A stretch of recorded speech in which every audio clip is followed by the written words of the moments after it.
Hello बच्चों, JEE mains 2023 first phase के exam का आज लास्ट डे है। हम बात करते हैं फर्स्ट शिफ्ट के पेपर की कि फर्स्ट फैब का फर्स्ट शिफ्ट का पेपर कैसा था। एनालिसिस की बात की जाए तो यहाँ हम बात करेंगे सबसे पहले केमिस्ट्री के पेपर का एनालिसिस की कि केमिस्ट्री का पेपर कैसा आया था।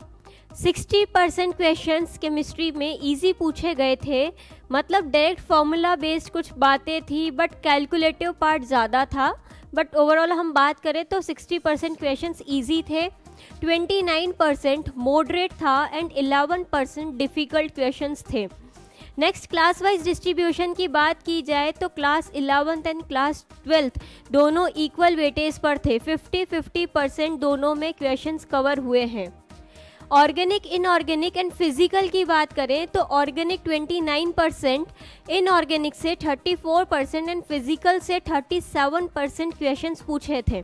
यहाँ हम टोटल 28 क्वेश्चंस की बात कर रहे हैं कि 28 क्वेश्चंस का किस तरीके से डिस्ट्रीब्यूशन किया गया। नेक्स्ट चैप्टर वाइज डिस्ट्रीब्यूशन की बात करें तो सबसे पहले क्लास 11th की बात करते हैं कि क्लास 11th का किस तरीके से डिस्ट्रीब्यूशन हुआ है। तो some basic concept of chemistry एक क्वेश्चन पूछा था, बहुत अच्छा क्वेश्चन आया था जिसमें मोलैरिटी को मोलैलिटी में कन्वर्ट करना था, मतलब ये सॉल्यूशन में भी पढ़ते हैं हम। स्ट्रक्चर ऑफ एटम से 3 क्वेश्चंस पूछे गए थे, एक तो सेम हाइड्रोजन स्पेक्ट्रम पे ही था, एक क्वेश्चन आपको पूछा था ऑर्बिटल एंगुलर मोमेंटम के ऊपर NH/2π उसके ऊपर पूछा हुआ था। स्टेट्स ऑफ मैटर से 2 क्वेश्चंस पूछे थे जिसमें एक तो रियल गैस का आपको स्टेटमेंट गिवन था एंड करेक्ट इनकरेक्ट बताना था, और एक क्वेश्चन और था जिसमें एवरेज काइनेटिक एनर्जी के बारे में पूछा था कि मतलब वो किस पे डिपेंड करती है, तो टेम्परेचर पे।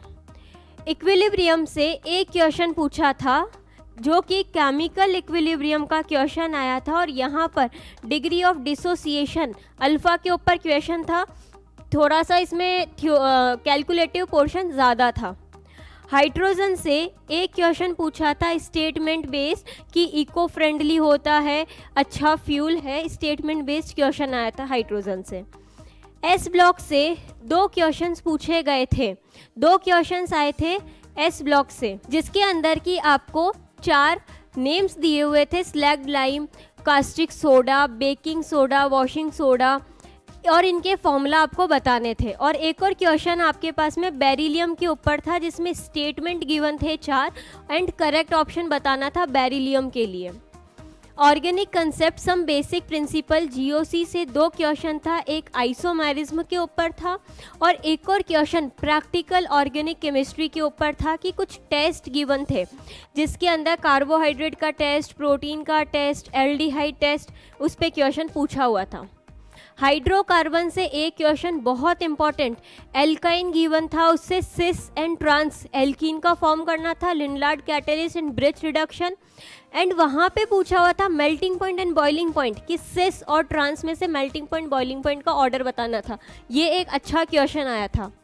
इन्वायरमेंटल केमिस्ट्री एक क्वेश्चन अगेन फोटोकेमिकल स्मोक पे ही क्वेश्चन था, मतलब फोटोकेमिकल स्मोक अप्रॉक्स 3-4 पेपर्स में सब में आ गया, किसी में रिएक्शन बेस्ड, किसी के अंदर स्टेटमेंट बेस्ड। यहाँ पे पूछा कि फोटोकेमिकल स्मोक को कंट्रोल करना है तो उसके लिए कुछ स्टेटमेंट दिए हुए थे। तो ये था आपका क्लास 11th का डिस्ट्रीब्यूशन कि कहाँ से कितने क्वेश्चंस पूछे गए, कितने क्वेश्चंस NCERT के थे, कितने क्वेश्चन कैलकुलेटिव पार्ट ज़्यादा था। नेक्स्ट क्लास 12th पे मूव करते हैं कि क्लास 12th से कितना पूछा गया। तो सबसे पहले इम्पॉर्टेंट सॉल्यूशन, एक क्वेश्चन कैलकुलेटिव पार्ट था, यहाँ पे आपको फ्रीजिंग पॉइंट के ऊपर क्वेश्चन पूछा था। इलेक्ट्रोकेमिस्ट्री से एक क्वेश्चन पूछा था, आपको ई सेल सब दिया था एंड pH कैलकुलेट करनी थी, ये भी एक अच्छा क्वेश्चन था। केमिकल काइनेटिक्स से भी एक क्वेश्चन था फर्स्ट ऑर्डर रिएक्शन पर। ये तीनों क्वेश्चंस भी इनमें कैलकुलेशन थोड़ी सी ज़्यादा थी, बाकी डायरेक्ट फॉर्मूला बेस्ड क्वेश्चन, मतलब थोड़ा सा आपको सोचना है एंड देन रिएक्शन लिख करके आगे आपको क्वेश्चन को सॉल्व करना है। P block element twelfth class में पी ब्लॉक से 2 क्वेश्चन पूछे थे और ये दोनों क्वेश्चन 17th ग्रुप से आए थे। दोनों ही क्वेश्चन 17th ग्रुप से आए थे, जिसके एक के अंदर आपको ऑक्सीडेशन स्टेट बतानी थी और एक क्वेश्चन स्टेटमेंट बेस्ड था, डायरेक्ट NCERT से स्टेटमेंट आया था। डी एंड एफ ब्लॉक एक क्वेश्चन पूछा गया था इम्पॉर्टेंट, डी एंड एफ। यहाँ पे आपको पूछा था Mn2O7 में Mn bond and MnO bond कितने हैं, स्ट्रक्चर पता होनी चाहिए। कोऑर्डिनेशन केमिस्ट्री 3 क्वेश्चंस पूछे थे।